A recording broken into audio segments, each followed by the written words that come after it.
at home. As everyone knows, it's not possible to do the real loop due to what's happening with the coronavirus. But Loop arranged, together with Ableton, to do this little weekend of Loop at home. I hope you liked my little improvisation, and that is what I'm gonna talk about today. I have my live setup here, and I'm gonna try to, in 40 minutes, to go through it and explain what I use, how I use it, and why.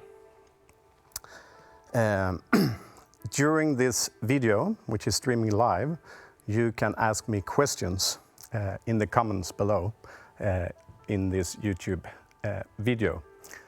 I will not be able to see them now, but 8 o'clock we will try to go through as many questions as we can during 30 minutes. So from now till 8 o'clock, I will do a little go through of this setup. I've been improvising and playing electronic music for a few years, and over the years, improvisation have been taking a bigger and bigger part of what I do.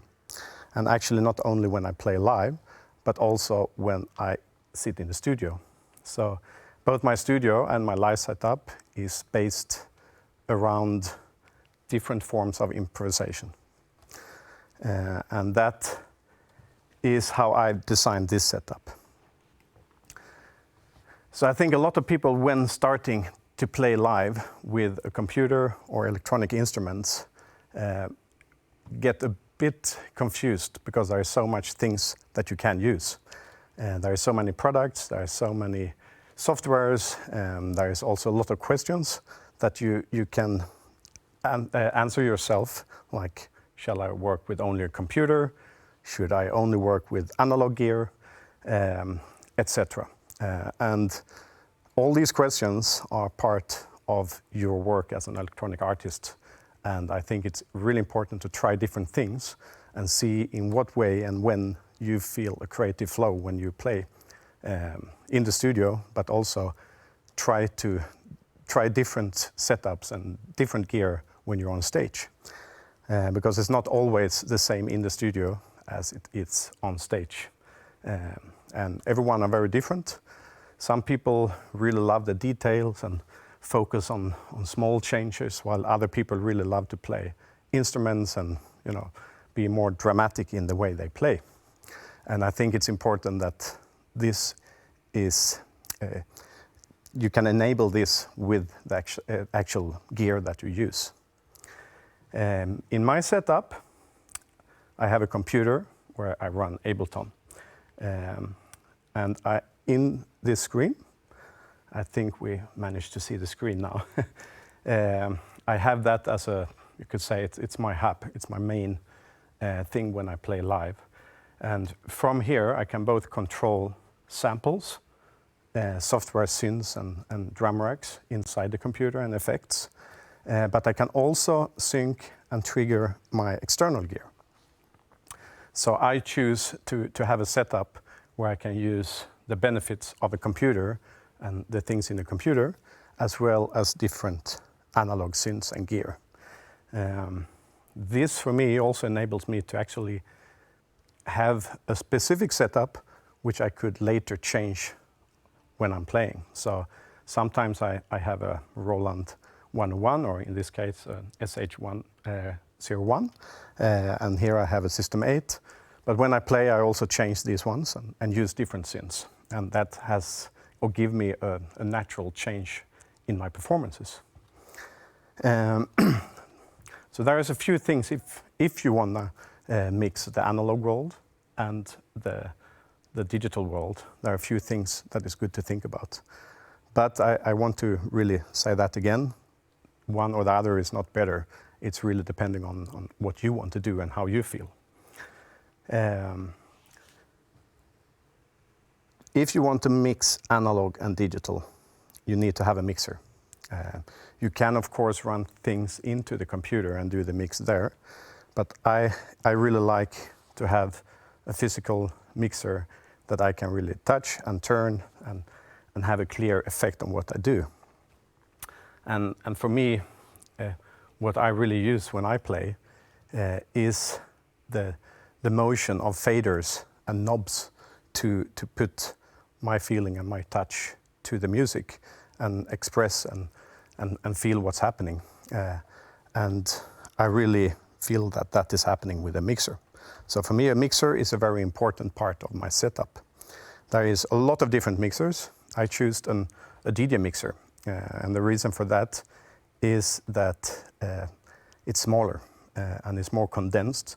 Like this Model 1 mixer, which is a nice mixer, has 2 effect sends. It has an EQ sweep, it has a few filters, not too many channels, but actually the things that you need. I forgot to say that you can actually download my live template. I made a little construction kit with a new track together with a live template. And after this session, I will also record a little video separate, which goes more in detail about the template, because I don't have so much time now. Normally when I do the workshops, I like to have a few hours to also talk about improvisation and creativity in general, but now it's going to be focused more clearly on the actual setup and the gear. So if we start with the actual computer and how I designed the digital and the software stuff, if you look in the screen, you can see here that you have on the left side, it starts with a few channel strips. So it goes from channel 1 up to channel 12. And here I have made loads of different loops, sketches, that are, you can say that it's small construction kits, but without any arrangement.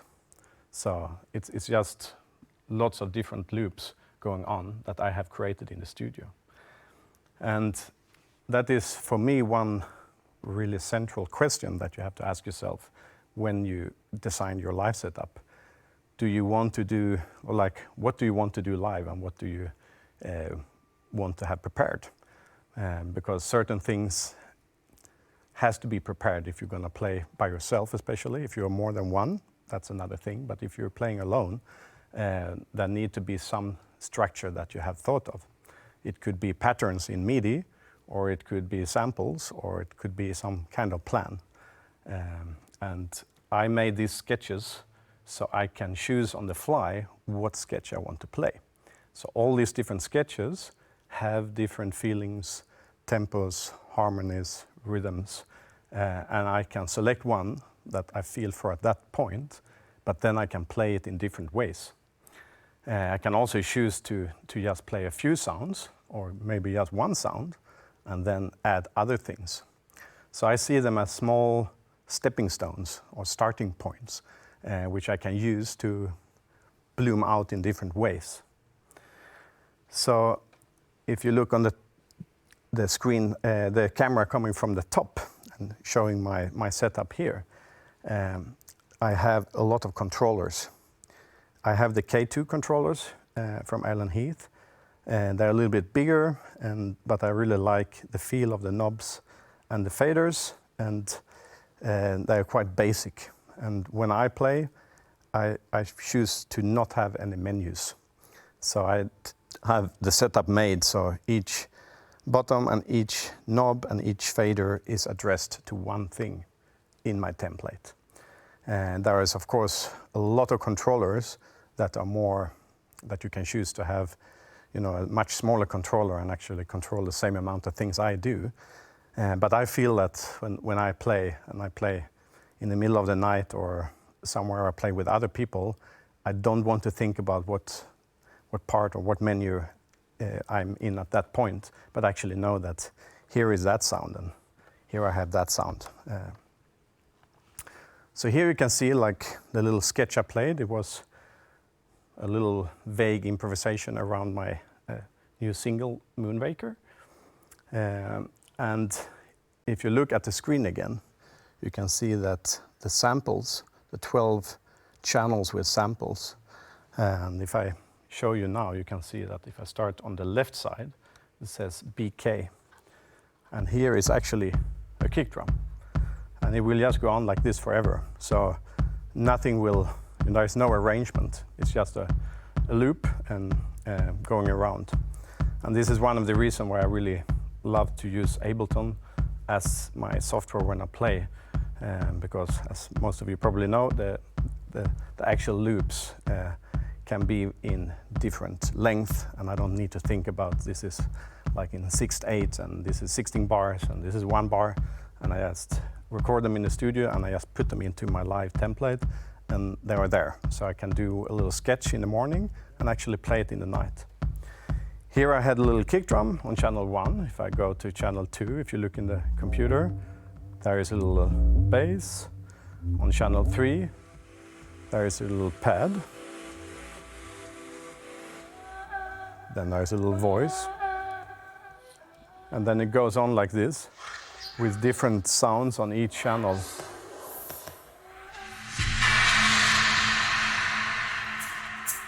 There is a hi-hat. Here's a little ride. Here is a little pad that I played yesterday in the studio and throw into the live template. There's a little version of that pad. So these 3 K2s are dedicated purely to these 12 channels. So I have 12 channel strips. And on these ones I have then tried to feel like what do I need to change and what actually have an importance when I'm arranging live on stage. So this in a way could be that like this part of my live set is more an arranging part. I have the possibility to play it in many different ways, but it's still prepared sounds that I've done already. So if we can take one sound, we can take this very simple little pad here on channel 3 in the computer. You can see here the fader obviously is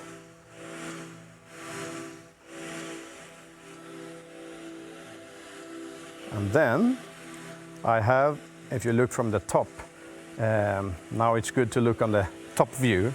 If you look at the Allen Heath, in the top here, there is, if I press there, I actually loop it. This specific thing is not really, if you do like this, a bit confusing. So we're here. If we look at that one, channel 3. Here is my little channel strip, which is the same on all the different channels. Here I have a beat repeater. If we move to channel 11 here instead, which is this moving pad, it makes a bit more sense.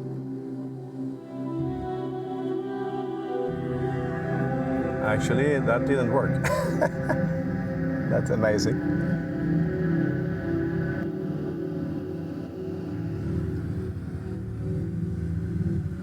Anyway, when I press that one, it loops and I can decide what length. Now this was triggered to another place. On the next one, little knob here, there is nothing happening until I press here. When I press here, I add a little EQ sweep. This is something I really use a lot because even though it's a pre-made sound, I can have a clear change on what's happening. For example, if we take this channel here, channel 8, which is a drum loop, if I sweep with the EQ,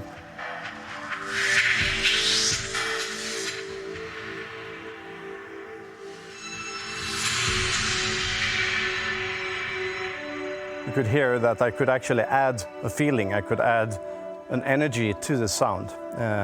And that is what I want to do when I play, and especially when I play with other people, which I really love to do, is that when you can actually play sounds you had already made and change them in a way so you actually play together with other people, it really makes an enormous difference.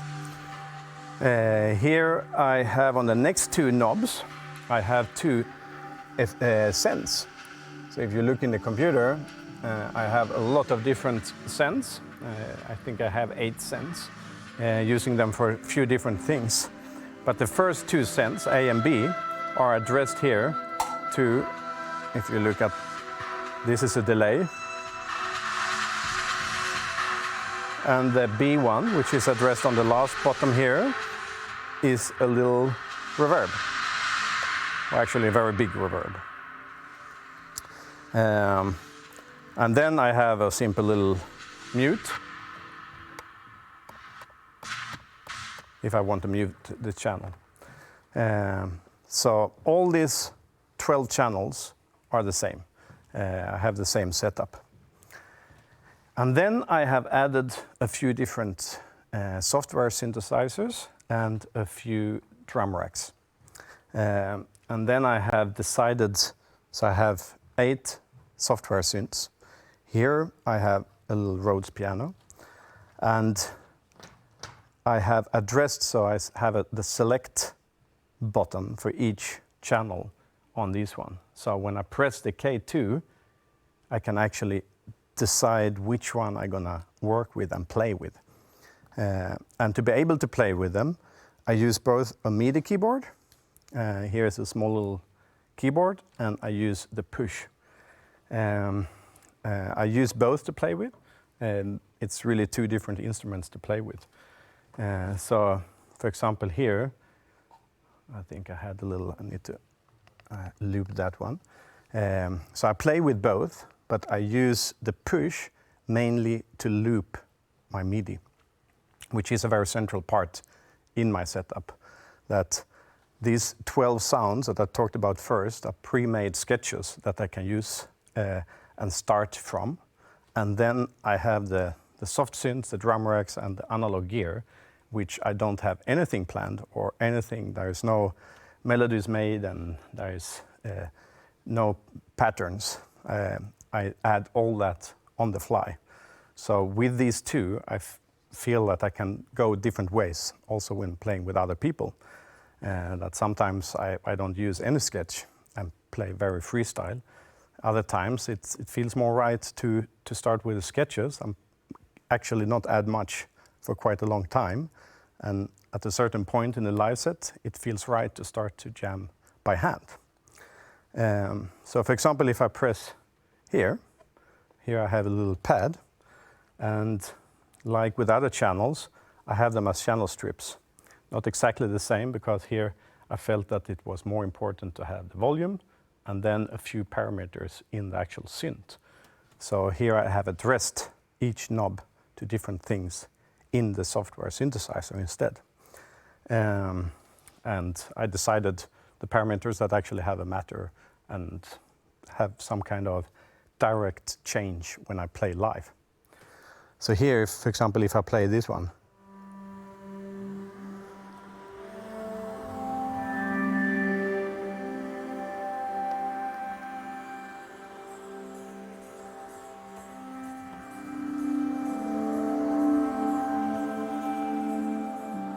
that I added on the fly.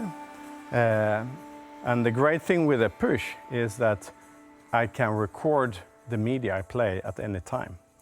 So I can, here I have the fixed length, which means that I can just press record and it automatically creates a MIDI clip that is in that specific length.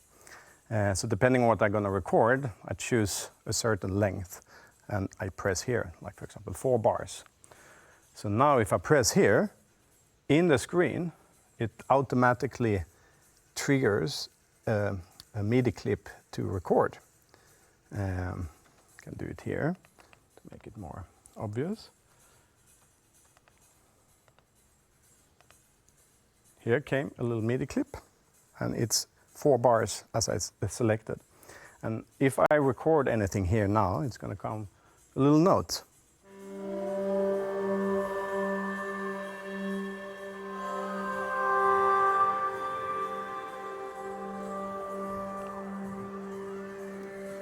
And now it plays that all the time.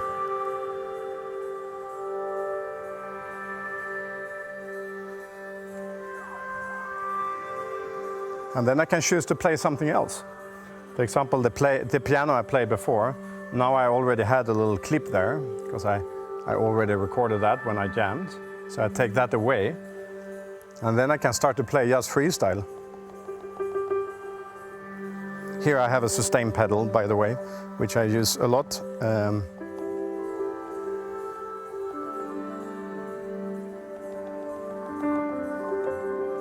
Or I can choose to play on the keyboard.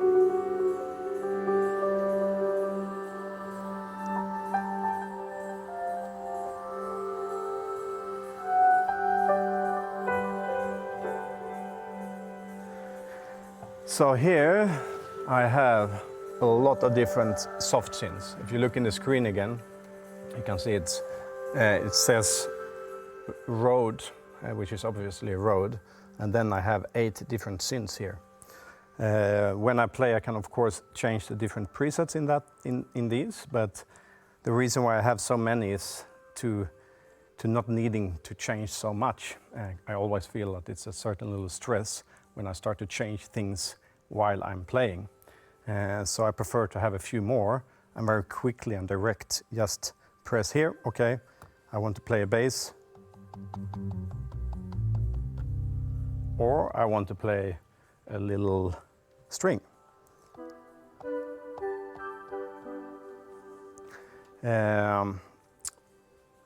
So that are the soft synths, and then I have a number of drum racks.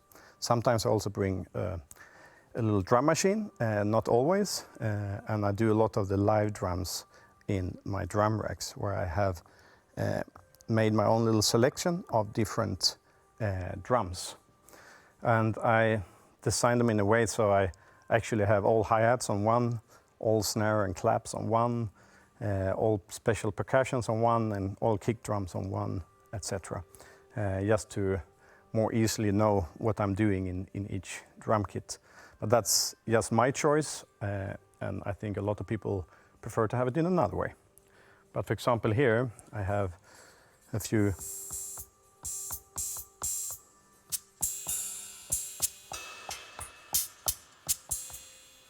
so here I can, when we are playing here, for example, then I can select a little length here, and if I want to play freestyle, I just do that.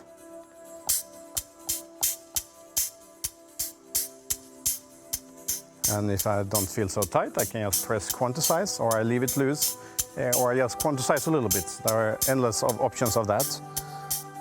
So there I made a little hi-hat. I can also just press in the actual pattern as it goes.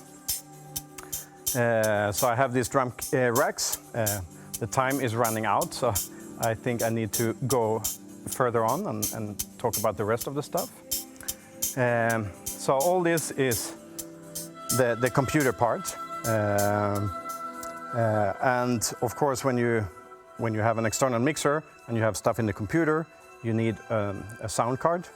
There are endless of sound cards. I use the Universal Audio Apollo sound card, which I like for 2 reasons. It's quite small, it's very sturdy, it's good to travel with, it's not a big rack, it's easy to travel with. And then it also comes with special plugins, which I use for the different channels, and I really like the Universal Audio plugins. Of course, there are many other plugins. That's not the most important thing to choose. It's more a little matter of taste. So that comes in here. And then I have the analog gear. Right now I have a little Moog Minotaur, I have a 101 and a System 8. And to be able to control them from the computer, I have a MIDI interface here. Same there are a lot of MIDI interfaces. Right now I'm using a little motor interface, also for the same reason that it's very sturdy and easy to travel with. It's one extra dimension of the live set you have.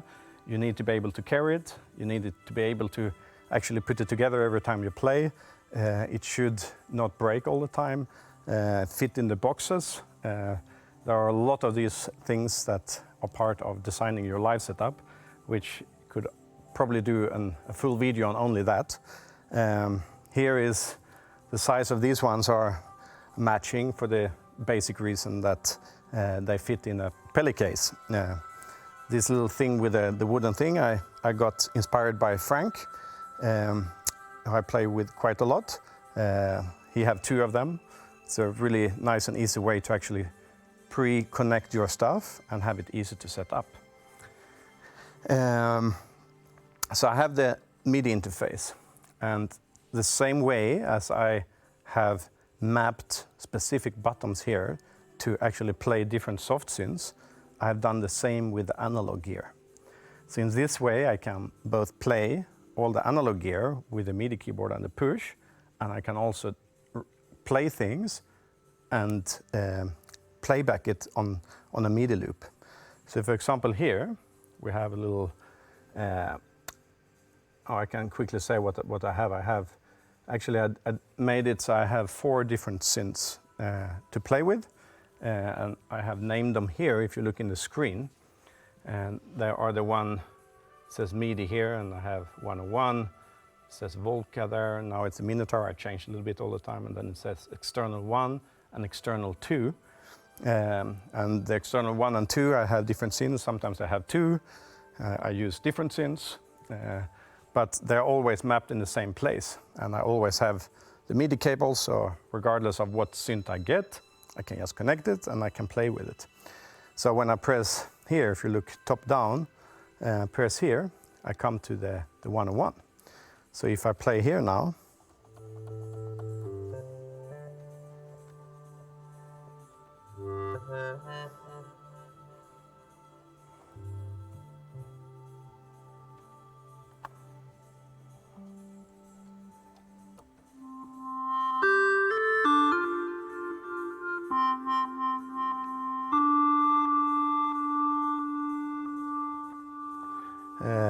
if I press here, I think, I come to the Minotaur.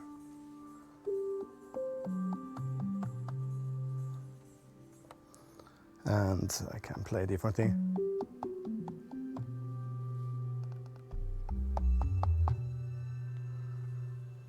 And then I can play freestyle. I select a length, like 4 bars here. I press record.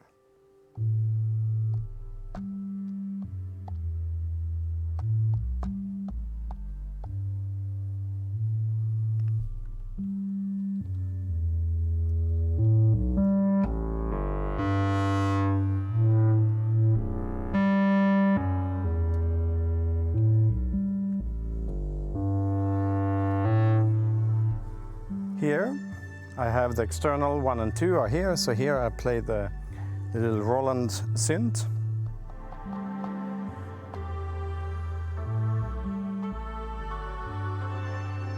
Or I can play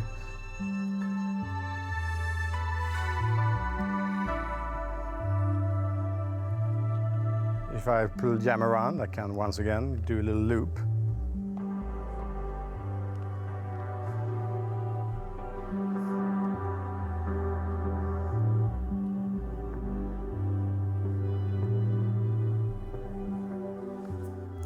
Yeah, and now I get carried away and start to jam. And all of the analog gear comes in on the mixer on different channels. And since a little DD mixer is quite limited, I have also made it possible to merge some channels. So I have some merge boxes here. I can actually have a little go through on this side, which is more of the analog setup and controlling that. Here is the MIDI interface. This is another controller which I'm using mostly in the studio. I know they're gonna come with an update which make it possible to actually work with MIDI, and then I will be able to use it in the live setup. Now it's more, you can change things inside the computer similar to how you use the push. I have the MIDI keyboard, a synthesizer. Here are 2 outboard effects. All the sounds I have in the computer, I use internal effects in the computer. But for the gear outside, since I'm not routing it into the computer and using it on the mixer, I need the external effects. And it's always difficult to choose because there are so many you want to include.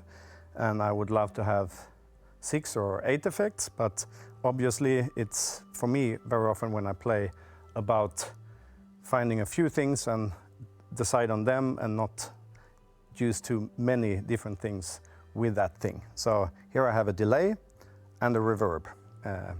And on this mixer, as well as many other similar DJ mixers, you have 2 aux send and 2 returns. So I can add here on all the different channels. Right now I have these 3 channels, or these 4 channels for analog gear, and these 2 for the sounds that comes from the computer. As I touched with the push, the looping is a really big part of how I play. I have the sketches, I can loop them, I can use them as starting points, use them as a full, just use small things. I can loop a certain thing from that sketch, then I add things, I play, or I do sequences on the push with MIDI, and I loop there. But the other way I'm using the looping is with an audio looper. And I have both the MIDI looper and the audio looper, as I use them in 2 different ways. And they actually have a very big difference on how I play. When I loop something MIDI, for example here, or it was the Minotaur, I can actually change. So I have looped the actual notes, but I have not looped the actual sound design of that. So I can change all the parameters on the synth.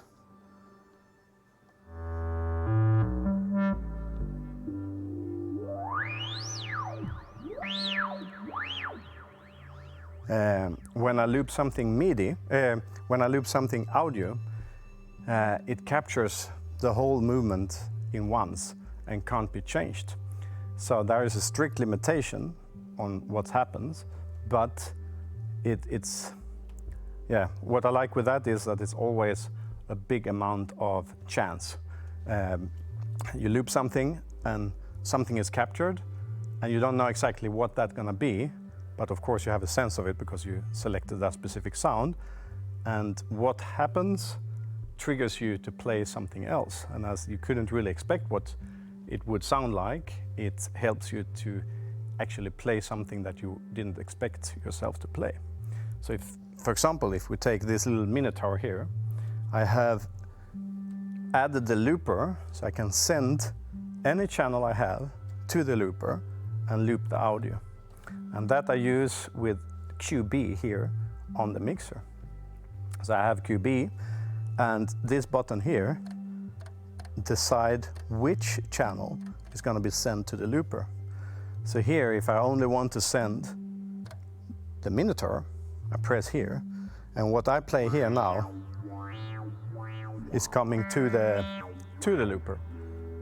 Here I need something was playing, so I press record.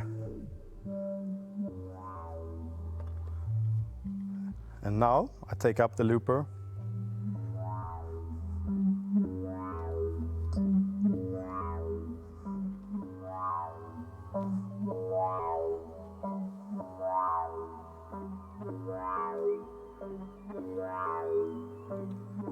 So now I capture that, and I can start to change that sound, but only as a full audio loop.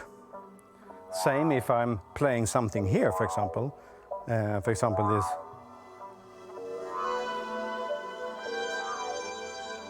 And I want to move to another loop, another sketch. I can capture what I'm playing here, because the sound comes out here on these 2. And then I send them over here. Can just take exit and see the level. So they're coming in here now. I erase the previous one, press record. I put it up.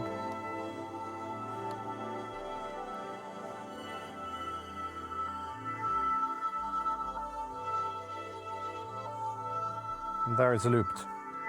And then I can go in here while that is playing by itself and start to, if you look in the screen, I can start to feel like, okay, what is the next sketch I want to play? Or is it any specific sounds I want to play? I can also start to, for example here, all the different sounds that, or all here were the MIDI clips. So if I select them, I can erase them, and this loop here goes in sync.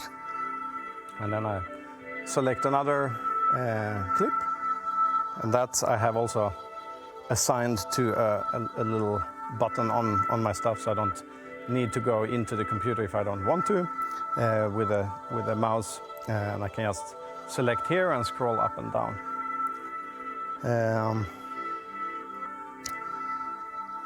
See, I think I managed to go through quite a lot. There is one very important feature in Ableton that I use a lot, which also comes to my Circle of Life project and playing with other musicians having analog or digital gear. So Ableton, if you look in the screen here again, in the upper left corner, there is a little button called Link. With Link, you can sync with other devices that have Link. It could be an Ableton, it could be a physical synth that have Link, and it can be a phone or a tablet or something like that. And for that, if you look from the top, I have a little wireless router here that I always bring. So I have a little separate secured wireless network.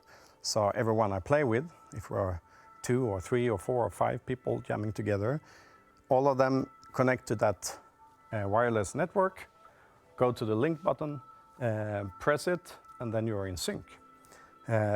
It made the Circle of Life project much easier and actually possible to navigate with so many different setups. I think we are 20 artists now, and everyone have very different setups. Some use almost only analog gear, other people use only the computer, and some use a mix like I do. And the link button is the savior.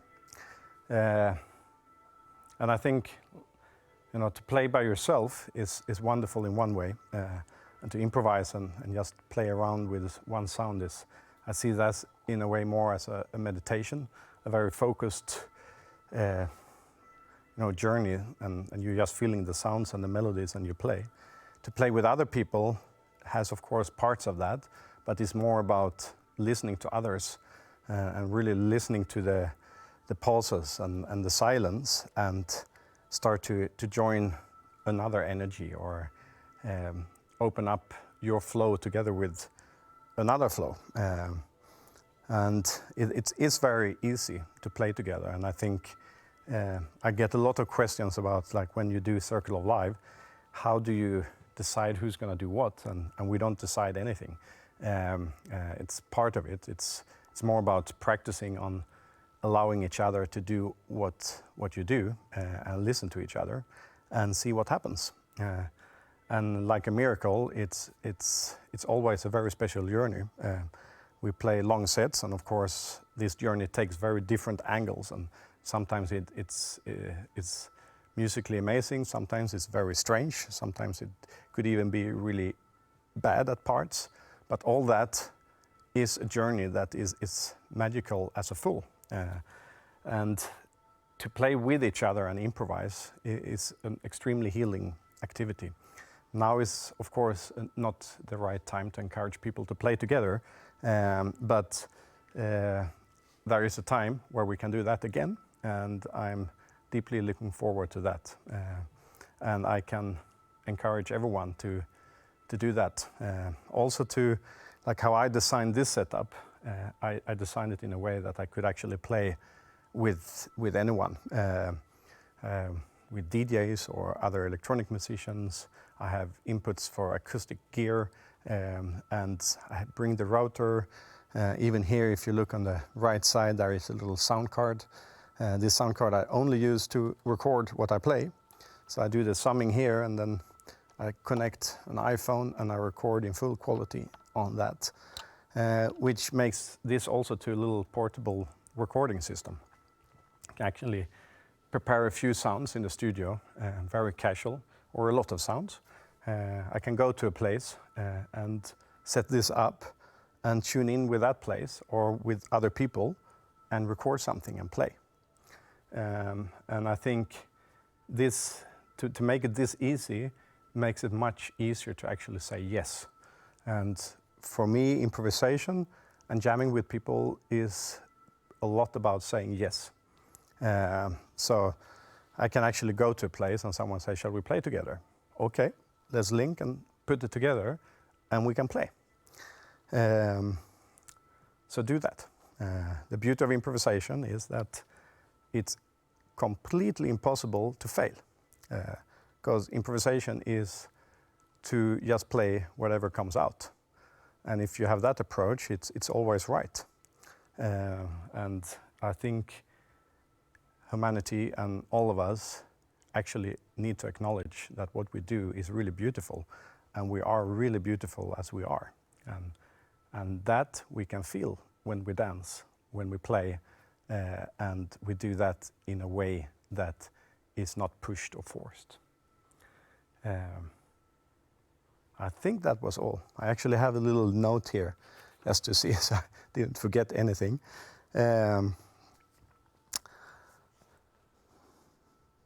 Yeah, I think I got it all. The great team of Loop and Ableton asked me to end this with a little jamming again, so I will do that. When I do that, you can see and if there's anything you would like me to answer on the Q&A. So in 10 minutes roughly, I will stop playing and we will have a little Q&A. So just write your questions in the comments below and I will try to answer as many as I can. And if you want to get my template, you can go to the Circle of Live website where you can download it. I plan to do a little video for just the template. I didn't manage to do it yet, but we'll do it straight after this. So there will also be a little more clear explanation of how I have mapped my setup and how you map, because I use these K2s as to control everything. A lot of people use other stuff. There is endless of control surfaces and MIDI controllers that you can use. Yeah, I think the Circle of Live website link should be in the description of this video. I'm not sure, otherwise type in Circle of Live, not life, but live, and you find it. So,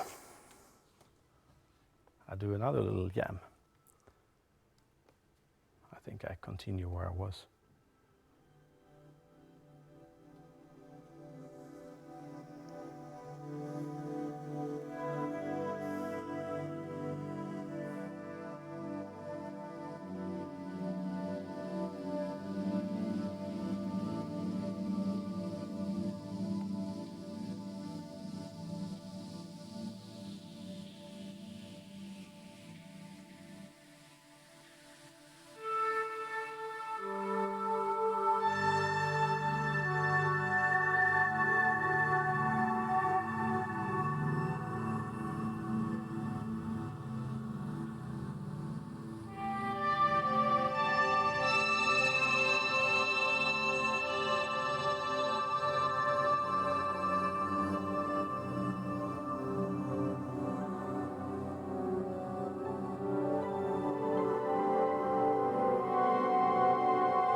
Well, I think it's time for me to end.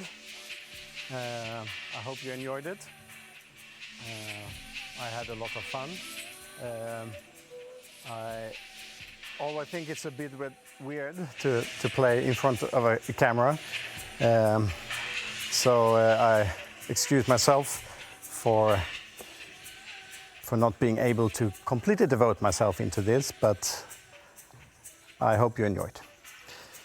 So, time to take down the faders and see if you have any question for me.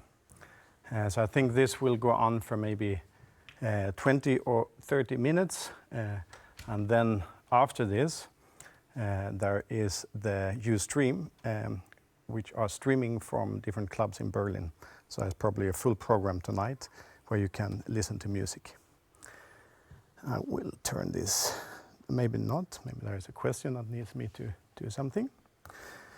So I have a little screen here. The first question sounds like this. How does the signal flow into the looper? Can you pick and choose individual instruments to send to it? Yes, I can. So I use the audio looper because you can say that I use two different ways of looping. It's a MIDI looping, which I use from the push, just pressing record when I'm on a specific channel. Each instrument I have assigned with a MIDI command. So I can choose to play the piano, the Rhodes, this pad, or this bass, or this drum rack, or this analog synth, or that analog synth. So with one press on a MIDI, I choose which one I control with the MIDI keyboard or the push. And there I can play freehand, and at any time I can press record and it captures the MIDI. So that signal flow is just MIDI notes sending to the different gear, both internally and externally. The signal flow to the looper, here I use the RC505 from Boss, which have 5 slots for loops. Very often I just use one actually, so I would love Boss to do one super simple looper that could be here with just one. That would be enough for me actually. But the signal flow goes from headphone B out. And on a DJ mixer, that's one other little good thing with a DJ mixer is that it's so easy to send and route to the headphones. So I send here, I can for example press Q here on this one, and the sound goes out here into the looper. And then I have the actual sound coming back from the looper on channel 6 here. I think that was that answer. So, what processing do you apply to the master bus? At the moment, I don't apply any. Because my summing comes on the Model 1 mixer. So here comes all the sounds from the computer via the UAD sound cards and all the analog gear and the effects, and then it's summed analog in the Model 1. I'm a bit mixed. In one way, I really like to play with effects on the master. I use a lot of analog processing like distortion and compressors also when I play, as I like to kind of play together with effects on the master. But for weight reasons, I can't bring this stuff on the road. The summing, because I have a little bit of summing from the computer. Before I had another 2 Model 1 mixers here doing the summing of all the stuff in the computer, which is another way to do it, and actually not have all these MIDI channels as I have now. There are definitely good parts and bad parts with that. And I tried a bit of summing, so I had some compressors and stuff from Universal Audio on the different channels here from the computer. And yeah, I'm probably going to use that again. I was a little bit afraid that it made the setup a little bit unstable. I had a few glitches and dropouts, so I actually took them away, but I'm not sure that was a problem, so I'm still investigating that. Next question. How do you solve latency when you play with software synths and hardware? Yeah, if you look in my computer screen, you can change this in preferences if you go here to live. And here you actually have the latency. And I play around with, now I just, to be a little bit safe, I put it on 256. Someone told me that it should actually, just to make sure with Apollo sound cards, you should always have it in 512. I'm not sure. I will do more experiments with that. When I like to have it on 128, and like in my setup, that is, let's see what it say. It's 3.47 milliseconds, which with my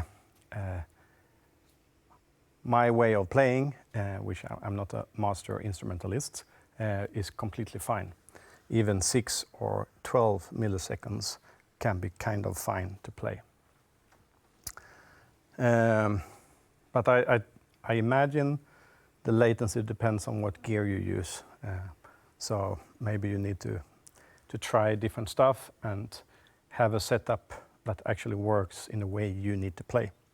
I'm sure there are people that are more focused to really play the instruments in an authentic way, and then probably you need to have even lower latency.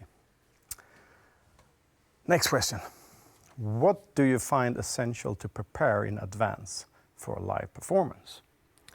That is a very good question, and that is also a very individual question, because as I said, to play live is with electronic gear. There is no specific setup that is right or wrong.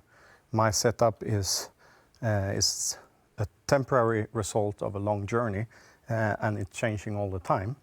And I am changing all the time. Everything changes all the time, and probably the way you play will also change over time when you age and you have new realizations or experiences. But right now, you want to do something, and it's important to find your setup in a way that you feel secure and relaxed to be able to play. I like to see it as we create a setup both with the gear we use, but also the setting we set mentally for ourselves and with others when you play, in a way that we feel very comfortable and warm and accepted. And from that place, we can express, and we can even dare to challenge ourselves and do things that we are even afraid of doing, or play things that we never thought we were going to play, because we're coming from a place we really feel secure in. And the same goes for the setup you use. So I would say that, like my setup, I have some things, like I have the sketches partly prepared, which also make it possible for me to include the sound design and expression I have in the studio, because the studio I have is completely different to this setup, and there I can play and improvise in other ways.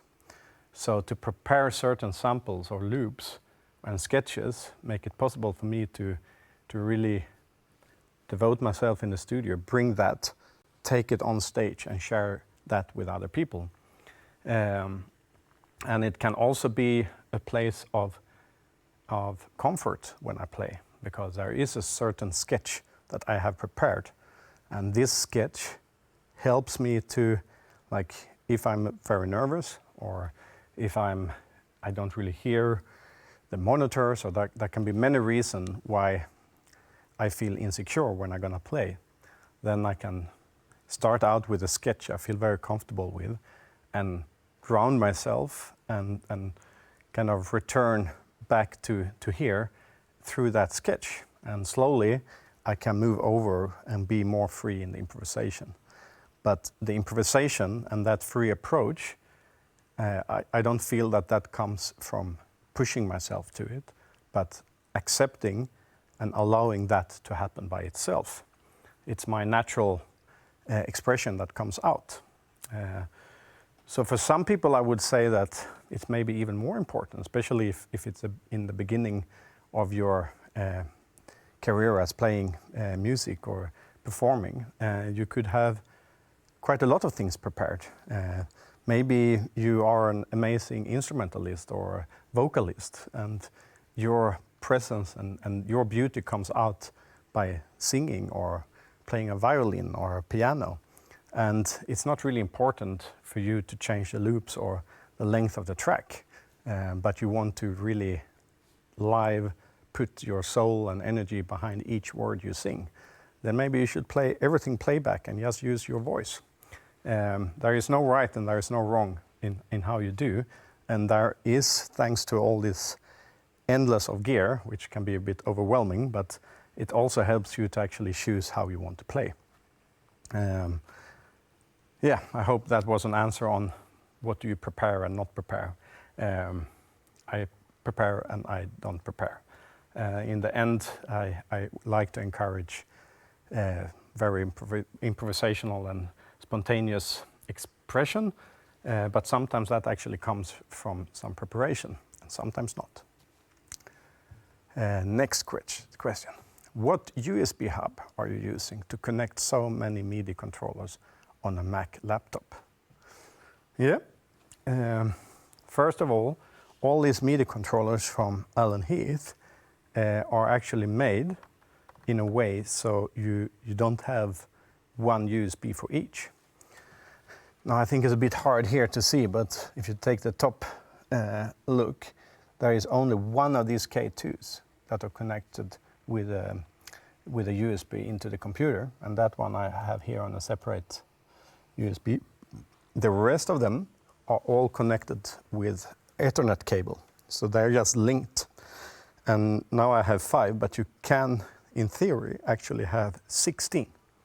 And they are designed in a way so they will never overload the energy consumption from the output. And so in theory, it should work to have 16. Maybe that is to go a bit too far, but who knows. But the actual MIDI USB hub I have is this one. If you can see it, it's made by Electron, and it's called Overhub. And it works, of course, very well with the Electron stuff, but I think it's the same there. It's metallic, it's very sturdy, easy, it's perfect to travel with. That's have become a big part of my setup, what actually is possible to travel with and what stays intact after a lot of travels. And then the MIDI devices here I have with a MIDI, this MIDI from Mutu. So, next question. How do you personally know when a composition is finished, not just technically, but musically and creatively? That is, in a way, one of the reasons why I love improvisation. Because a composition to me, or when you use an improvisational approach, do not really have a specific length or beginning or an end in that sense, or planned beginning or planned end. It is coming to life as you play. And we always change. Every moment can be slightly different from another moment. You play in different situations. Sometimes you are quite alone with a lot of cameras and play. Other times you play in a very intimate, small place with people very close to you. Other times you play with a distance to people. Sometimes outdoor, sometimes in the mountain of Japan, sometimes in a club in Berlin. And in each of these places is clearly affecting me or whoever plays. and to improvise and actually have a lot of things that can be played on that specific time, allow you to be true and share something you feel at that point. So a composition is ending when it's done. And of course that is a matter of taste. And that is also a very strange thing when it comes to improvisation, the thing with taste. Personally, I think that taste exists when I'm not really in the flow, because taste is something we think and we judge. But at some point when you play for a long time, or you listen to someone that play, or you dance, suddenly there is no need to know when it ends or not. It's kind of just happening as it happens, and that is right. And then I think the real beauty of improvisation is expressing itself, and why I think it's so important and healing for people to listen to dance, to play improvised music. I like to compare it with nature. Like you can go to a beautiful designed garden, which have been designed for hundreds of years, and it's magnificent in all ways, and it's perfectly matched colors and flowers and this and that is a very great experience in one way.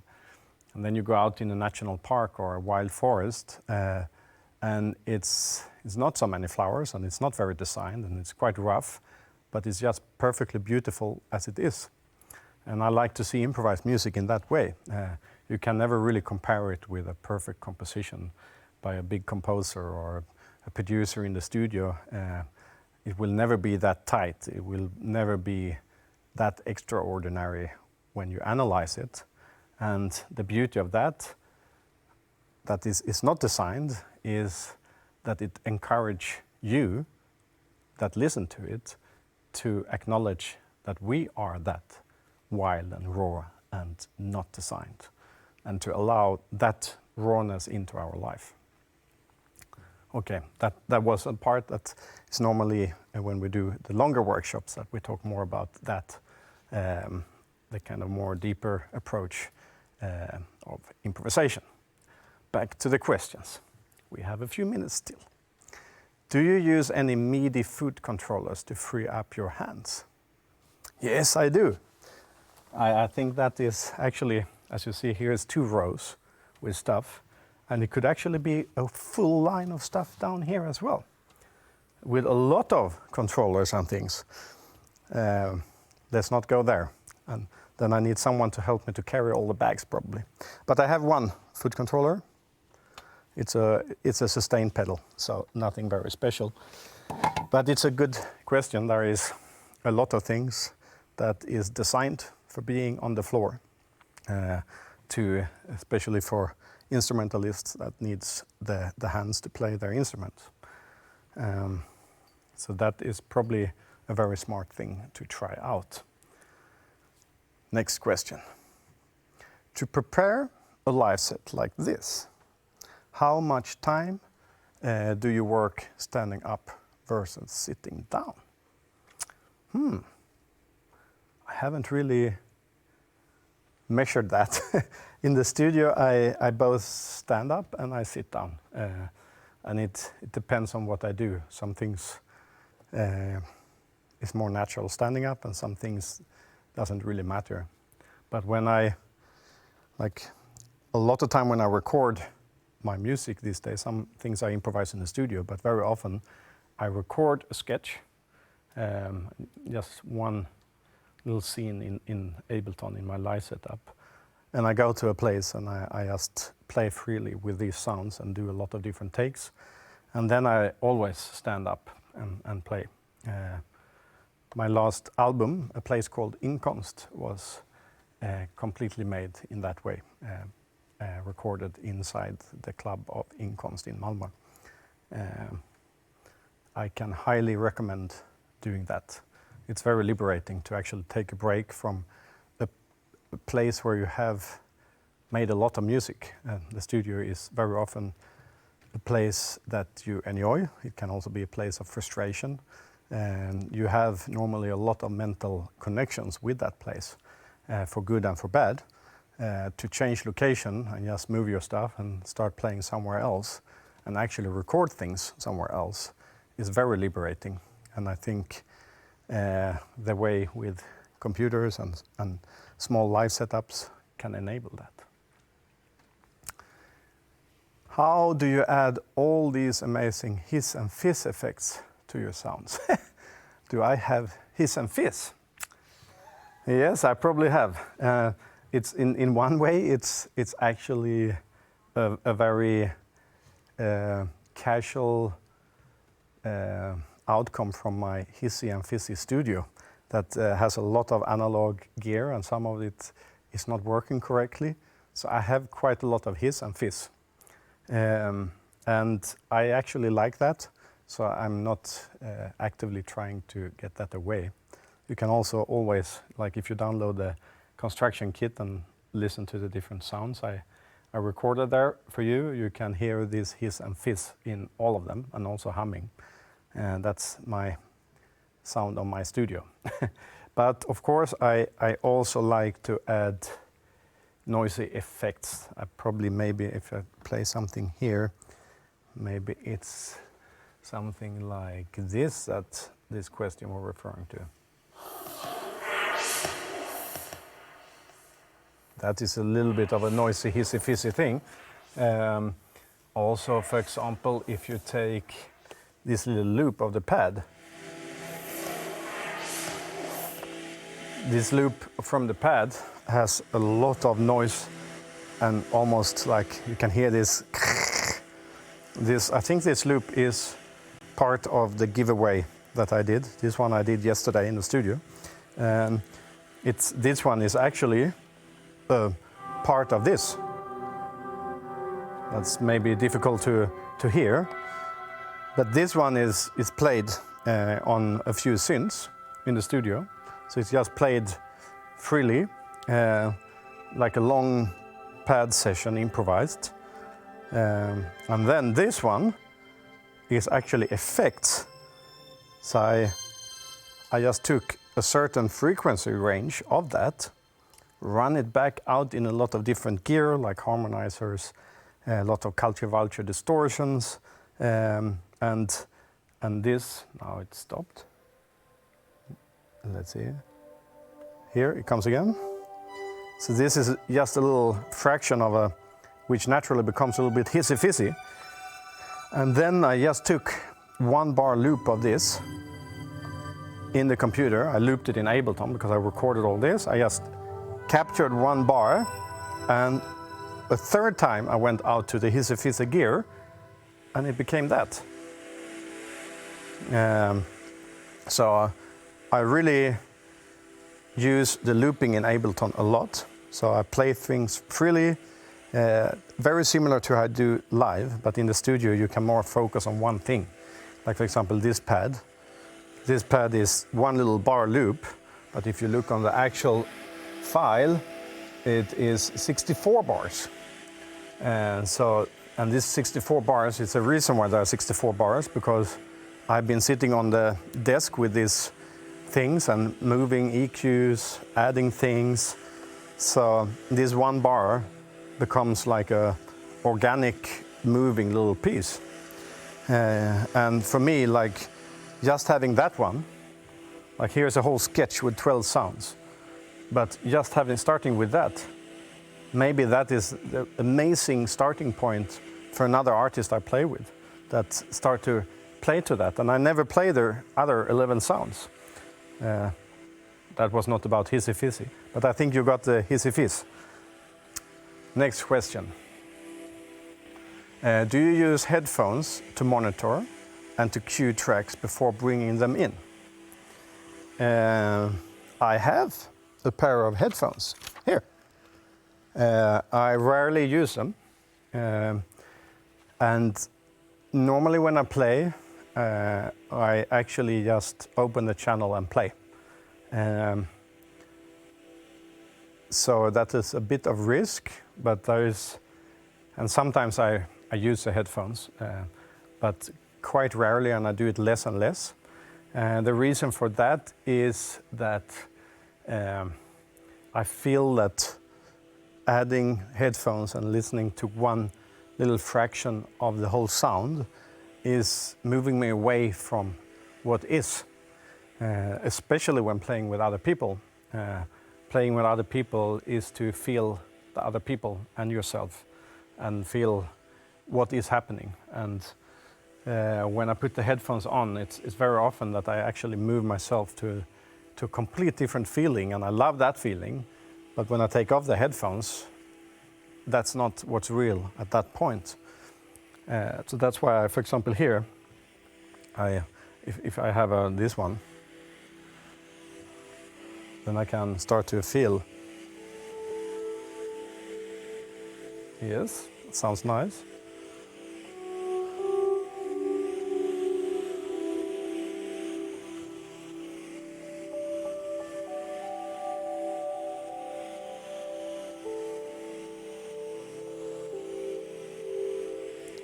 And then that's why I like to play a little bit on free hand before I start to loop something. Because then I start to get into it and I feel what I want to add sonically and rhythmically. And then when I have that, then I choose to loop with the push, for example. So I imagine that we're starting to come to the end of this. I would love to answer more questions. Hopefully, when it's time to meet again, we will have more workshops in real like this. That's our ambition with Circle of Life, to both have concerts, jams, workshops, sleeping concerts, and really share and feel improvisation in its essence in many different ways. And I think that is also a great thing. Like, I have this setup. This is just an example, and everyone needs to find their way of playing. But to share and to let people know what you do is it's an amazing way to move forward together. So another question. Has your approach to live improvisation changed since Circle of Life began? I would say that it's probably changing all the time. But my feeling for improvisation and the relevance of improvisation have probably just been proved within me, and I feel an enormous yes for it, and I'm really love to share the importance with that with as many as possible, which I'm very happy and honored that I got the opportunity today to do a little one. But one aspect of improvisation is that it naturally also challenges you. And it challenges a lot of deeper and psychological aspects of yourself. And especially, there is many things like that. And it's so many things that you can actually meet when you improvise and improvise with different people. Some things are too hard to handle. Other things are amazing. But the two main things I would say is probably acceptance. Probably acceptance is one of the main things. And it's wonderful to accept. It's wonderful to accept the situation you are in. It's wonderful to accept what you play. It's wonderful to accept everyone you meet. But in my reality, I can't always do it. And it's a practice. And you need to get challenged to be able to do it. And sometimes when I play with other people, I'm not completely in the magical zone, and I can't feel another artist sometimes. And it's a beautiful challenge to actually start to see that comes from you, and let it change. So let's see if we have time for more questions. I think we did 90 minutes now. Someone is writing on the screen for me. I feel very privileged. And now on the screen it says we have some more time. So we do a few more questions. We take this pad was very nice, but every pad has its lifespan, and I think that composition came to an end. We can take, I actually want to share a little sound with you. I promised to do that. This one. See if you can hear it. It's actually about Circle of Life. So at the same time, encourage people to come from the very start and to take the journey from the beginning. Why is it an all-night-long experience? And what's the intention behind that, and what's the purpose behind that, and also at the same time? The reason why I played that is that it was my dear friend Nico who said that, and which I'm doing Circle of Life together with. So he's a very big and important part of that project, and the reason also why we are able to do these workshops even. And what he said there is he's kind of raising the question of, yeah, so you got your own question, Nico. Wonderful. I always think about you. So he say that why is it important to have this all night long experience, and why is it important for us to encourage people to come from the start? And that is also the nature of improvisation, that it is not happening like this on an instant. It's something that we allow, and sometimes it takes time, and it can be a long journey. And when we share that journey together, we all add with our consciousness to let that happen.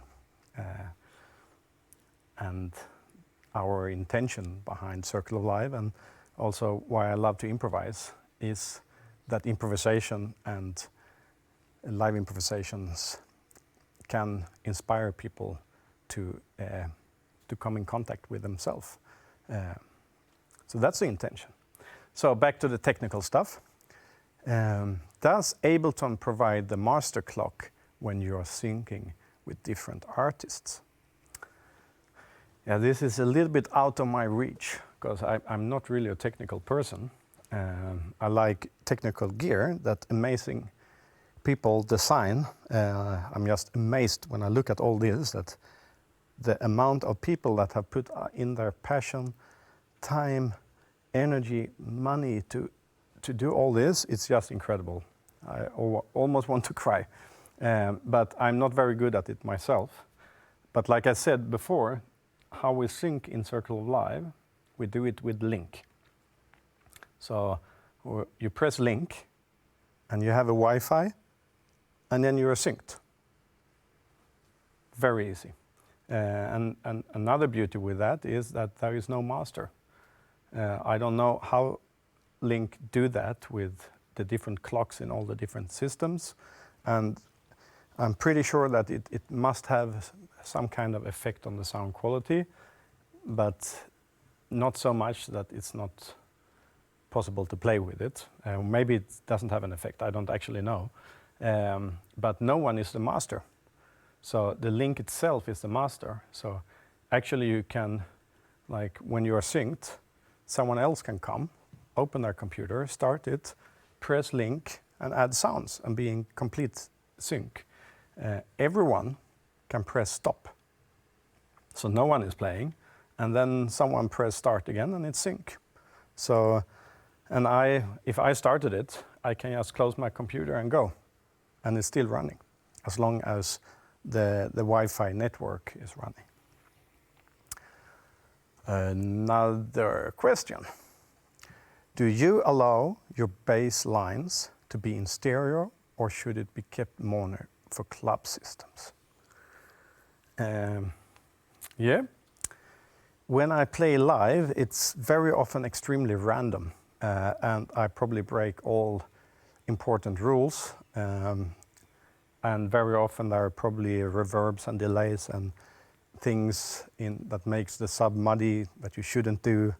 But this question is very correct in the way that sub should be mono for many reasons. And all the sub synths I have are in mono, but sometimes I add effects and stuff. And sometimes it's could even be nice when you break that rule and you have something that is really wide stereo, or maybe even facing itself, and it sounds really strange, but maybe that affects someone with those frequencies in a way that is beautiful.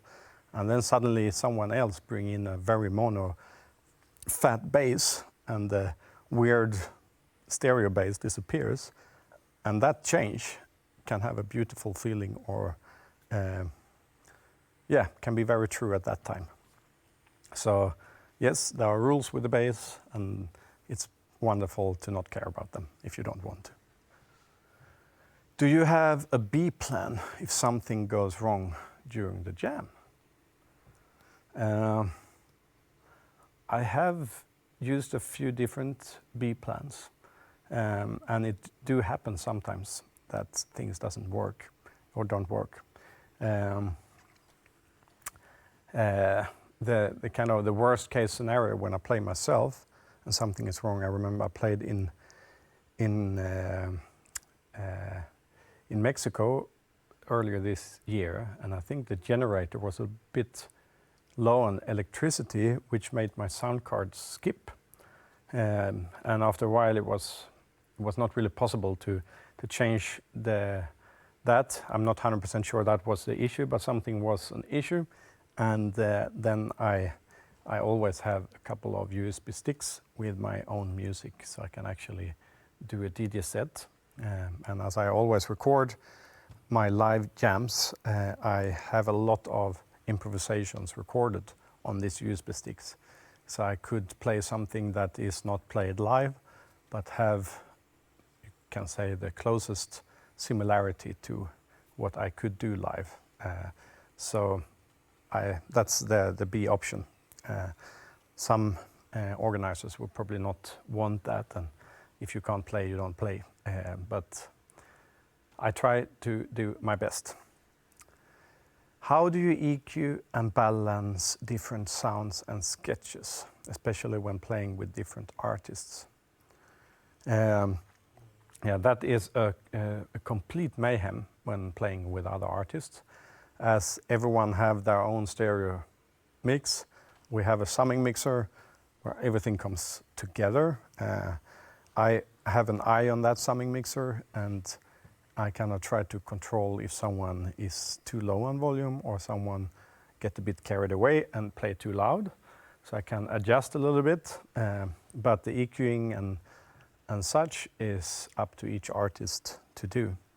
The sounds that, like my setup, as we said, is divided in the sketches that are kind of just rolling loops with different sounds, but they are made in a way that I like the sound of them. Very often, as I do them very quick, it's later on I need to change the EQ or something. The things I have on the desk, like the sweep and stuff, is not really to fix sounds. It's more to have a clear effect on the specific sound where I can do a change that is really heard or felt. So it's not really, I don't have a big mixing desk, a studio desk where I can adjust small things with each sound. So in a way, I just trust that it's fine as it is. And as I said, with improvisation, I like when it's full of hiss and fizz and failure and sudden effects or happenings. I think that's part of improvisation. So I think maybe we're coming to the last question. How do you make sure all of the musicians stay in key? Yeah, that's also a very good question. We have talked a little bit beforehand about specific keys that are a little bit preferred. The reason for that is that in Circular Live we have a wide range of artists and artists that are amazing in different ways. And that I feel is also the beauty with electronic music. There is not one way that is the way to be a musician. It's only not about playing one instrument. It's so much about your feeling and your essence that comes out, and that can be done in so many different ways. And there is a lot of genius artists that don't know any key and don't play in keys, and they just listen and feel, and some just use samples and tune them, not tuning them in a theoretical way, but just by listening. And that approach, I think, is also very liberating and important for people who are maybe schooled in another way, that are extremely used to hear what key people play in, and what is right and what is wrong when it comes to different keys and scales. So often we talk on stage, so we can say like melodic minor in G, for example, or we play a 3-gig C, or but yeah, quite often we just say G or C, and then people have to listen a little bit what kind of minor scale we are. With some people I play more in different scales. Other people's, with other artists I play less in scales because they don't care about that. And that is also about acknowledge the situation you are in and actually appreciate that specific setting and play in a way that kind of open new doors for you in that specific setting. Yeah, I think that was the last question. I hope you enjoyed it.